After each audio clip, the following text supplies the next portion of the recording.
you were going to say, so about the nuclear question, I was going to mention the fact that, yes, now we're seeing the headlines, of course, on Twitter is hashtag World War. Everyone's speaking about it. Macron recently mentioned that, well, France will not be launching nuclear missiles because France, of course, as you may not know, is one of the original holders of nuclear weaponry, at least in Europe. Notice Germany, which is a powerful economic power in Europe and one of the heads of the European Union and a member of NATO, does not have any nuclear weapons, but France does. And so does the UK. So we have the French President Macron mentioning openly that, yes, if Russia does launch nuclear missiles at Ukraine, right, in a tactical fashion, he says France will not respond. And NATO shouldn't respond either. He says we shouldn't escalate the conflict to a world war. But the fact that he's mentioning the possibility of Russia tactically launching nuclear missiles at Ukraine, just in the first place, just is already kind of bringing the subject to the forefront, don't you think? Oh, it is. And again, I think I mentioned this briefly in a previous episode. If there is I personally believe that if there is a nuclear strike and it is attributed to Russia by the Western media, I would be very, very skeptical of it being from Russia. Mm-hmm. And I just don't see, and again, I wouldn't go so far as to say that there's an immediate plan right now for a nuclear strike from the West, but it's just reinforcing this idea, this mutually assured destruction nuclear idea, this horrible fear-mongering idea that man can bring about the destruction of humanity and usher in a lifeless nuclear winter where everybody is sterile and no life can be formed. And I just kind of want to address that for a second. Um, that is not real. If you believe that's real, you should stop believing that's real because it's not. The only person that can make something like that happen is God. And this idea that I mean, literally, just there's Belarusians and Ukrainians that never left the Chernobyl exclusion zones, as they're called. People can go and completely be fine in the Fukushima disaster zone to this day. Hiroshima, Nagasaki, thriving metropolises.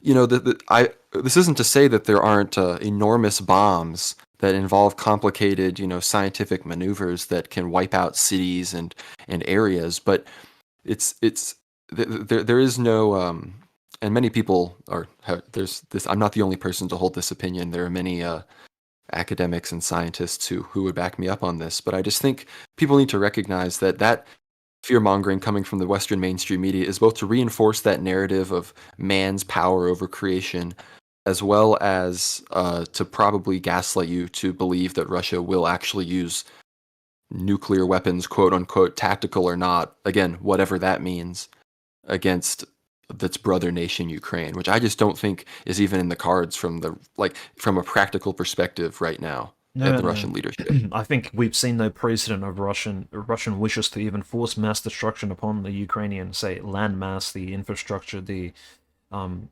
the towns and the. Notice how even when Mariupol was being besieged, and essentially you had all the civilians were evacuated, and in the end you just had the Mariupol steel factory under which the Azov neo-Nazis, so essentially the epitome of villains, at least in the face of, yeah, at least in the eyes of the Russians. You had the most villainous people hiding in those in those caves under and the tunnels under the steel factory. The Russians still didn't even drop they didn't drop a large bomb like a Fab 5000 or a Fab 9000 or anything of that sort, like a huge ton bomb on that steel factory. They bombarded it with artillery, yes, but they didn't actually. They wanted these Ukrainian extremists to surrender. They didn't want to destroy them and annihilate them, which is very interesting considering they could have, it just as easily made a statement, evacuated the area, and dropped a tactical nuke on the steel plant. I mean, that steel plant to this day is probably not going to be functional. I mean, it took decades for the Soviets to build. It's a huge industrial marvel. I don't think I don't think it would be functional even if they dropped a nuclear weapon on it. So I think it's you have to consider the fact that the Russian special military operation, the way it's at least participating, whether or not it's wrong or right in the Ukraine, is it's attempting to at least free or, in the Russian eyes, return these lands to some sort of order. At least we can say that in Kherson, Zaporozhye, Donbass, Lugansk, and the Donbass lands, leading all the way up to Kharkov. They're letting the people, they're allowing the infrastructure to at least be sustained in some way, and they're not trying to destroy destroy the territory which frankly they're attempting to annex. Which of course nuclear weaponry would go against that tactic.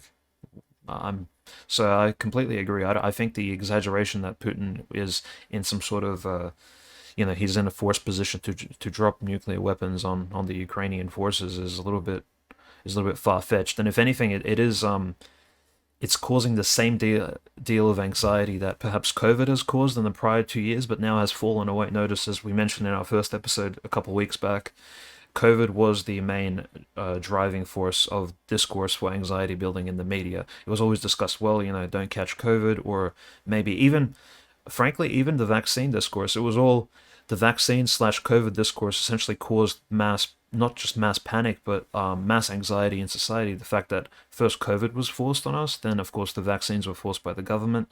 Both of these things led to great fears, and people were just completely enthralled by that idea. Now, that particular attention is being shifted to this war, and not just the on the ground, people speaking about Shahed drones and the damage they can do, or even the siege of Mariupol, but they're discussing things that are somewhat exaggerated, like nuclear war and things which, frankly, there's no.